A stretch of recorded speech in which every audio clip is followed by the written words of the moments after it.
Zdravo! Dobrodošli na današnjem branju pravljic. Moje ime je Sara in danes bomo brali tole knjigo. Junaki klasičnih risank iz Cartoon Networka.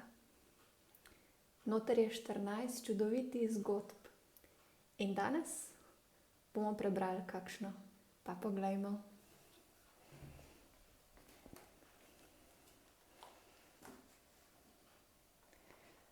Noter so prelepe slike.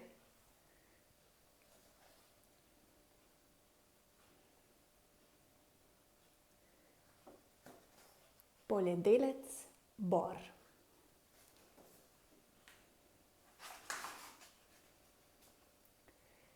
Nekoč v davnih časih je na neki kmetiji stala stara hiša.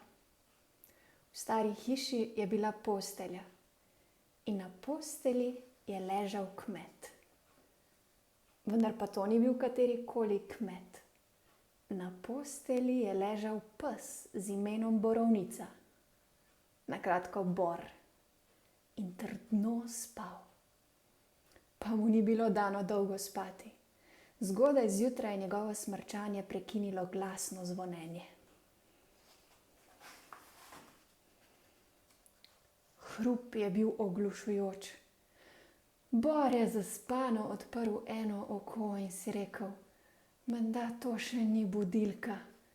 Še malo je poležal. A zvonjenje ni in ni hotelo prenehati. Pametnejši odneha. Zato je Bor počasi zlezel iz postelje in ustavil budilko. Počasi se je odpravil v kuhinjo in si pri tem tiho popeval. Pa Borova budilka ni bila edina. Tudi v krošnji starega hrasta je zvonjenje budilke nasilno prekinilo sladek spanec dvema vranoma. To sta bila prijatelja Igi in Zigi. Rana ura, zlata ura, je rekel Igi.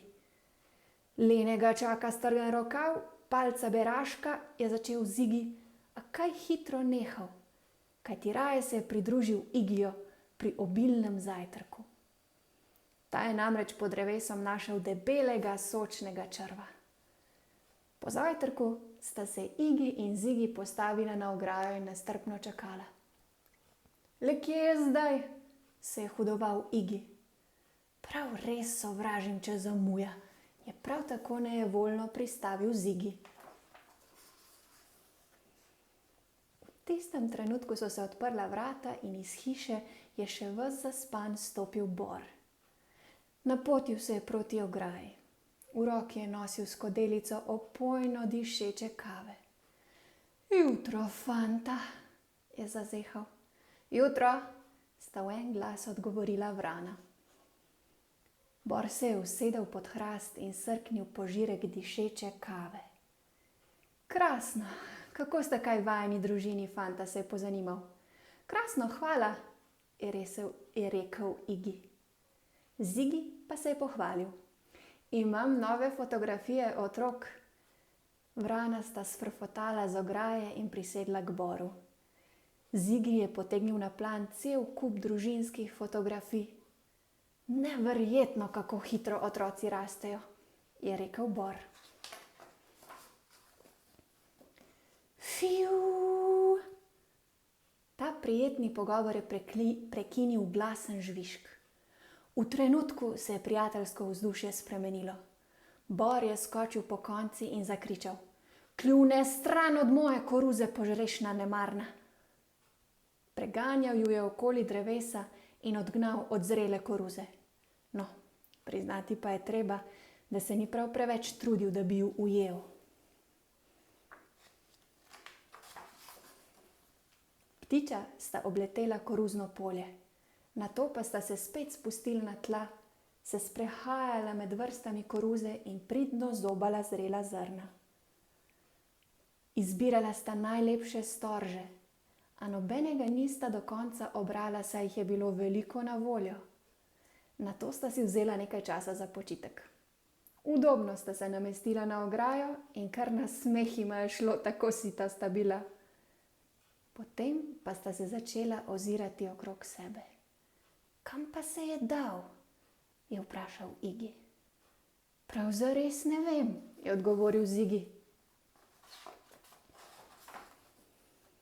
Trenutek kasneje sta opazila čudno pojavo, ki se je napotila naravnost k njima. Na prsih je imela pripeto veliko značko, njen kljun pa je bil milo rečeno zelo nenavaden. Ptičja policija, je rekla čudna oseba. Bojim se, da vaju moram aretirati. Le zakaj? Je vprašal Igi. Ker je tukaj prepovedano trgati koruzo, je odgovoril ptičji policist. Takrat pa mu je kljun zdrsnil z obraza. Saj ti sploh nisi ptičji policaj, je vzkliknil Zigi, samo bor si. Neumna ptiča, je zagodrnjal bor in planil nad njiju. A Zigi in Igi sta bila zanj prehitra in zagrabil je le prgišče prahu.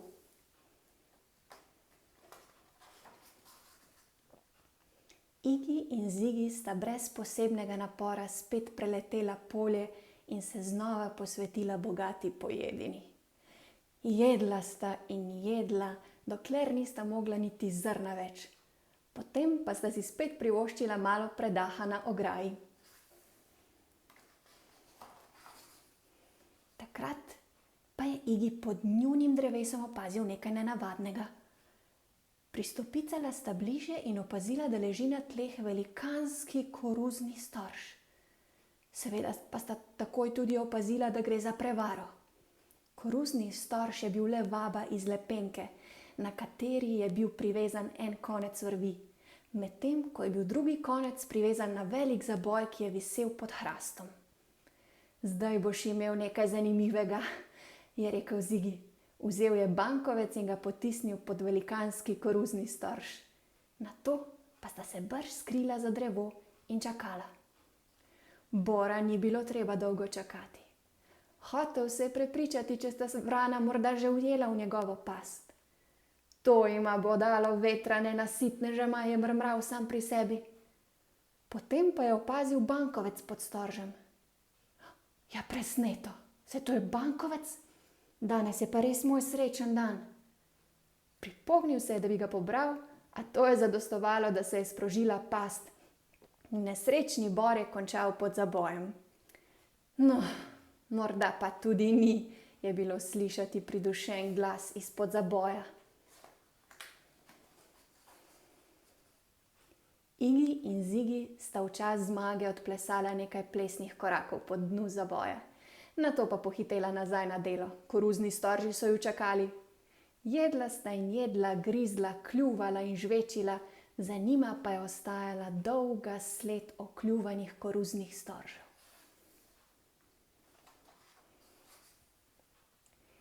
Igi in Zigi sta si morala spet vzeti nekaj predaha. Kot navadno sta se napotila k ograji.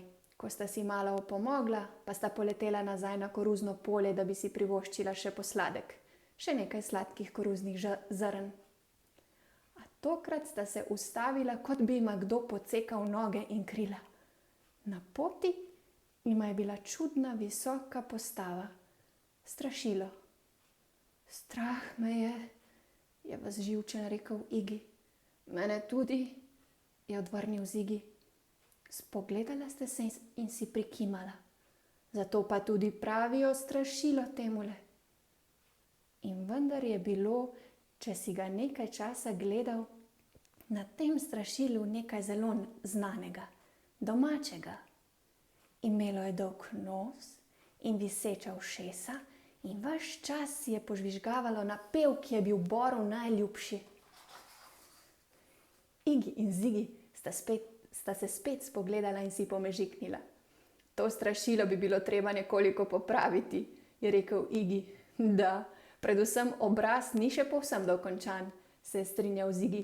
Z barvo sta narisala strašilu velika usta, brke, nekaj sončnih pek in očala. Bojte se me, je vpilo strašilo. In vendar se ga Igi in Zigi nista nič več bala. In tako sta se Igi in Zigi spet lahko lotila dela. Jedla sta, kljuvala, grizla in žvečila, dokler res nista mogla več.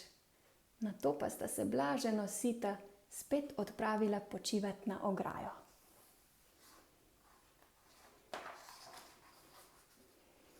Potem pa je Zigi tam daleč pod hrastom spet opazil nekaj nenavadnega.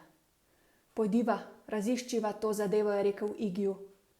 Ko sta prispela do drevesa, sta opazila nov napis. Pozor, koruza je lahko zelo škodljiva za vaše zdravje. To pa je smešno, je rekel Igi. Zelo smešno, mu je pritrdil Zigi. In res sta se od srca nasmejala.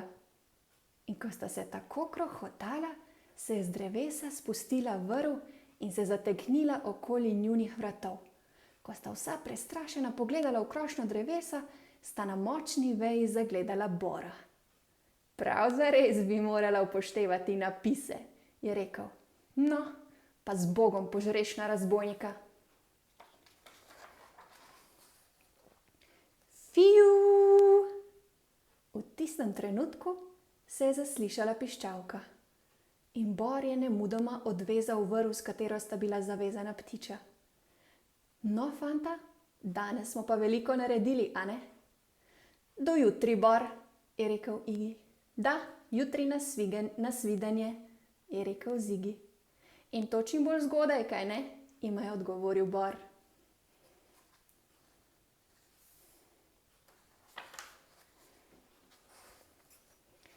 V redu, možak, tale bor, je rekel Igi. Najboljši, mu je odgovoril Zigi. Sonce se je začelo počasi spuščati na koruzna stebla.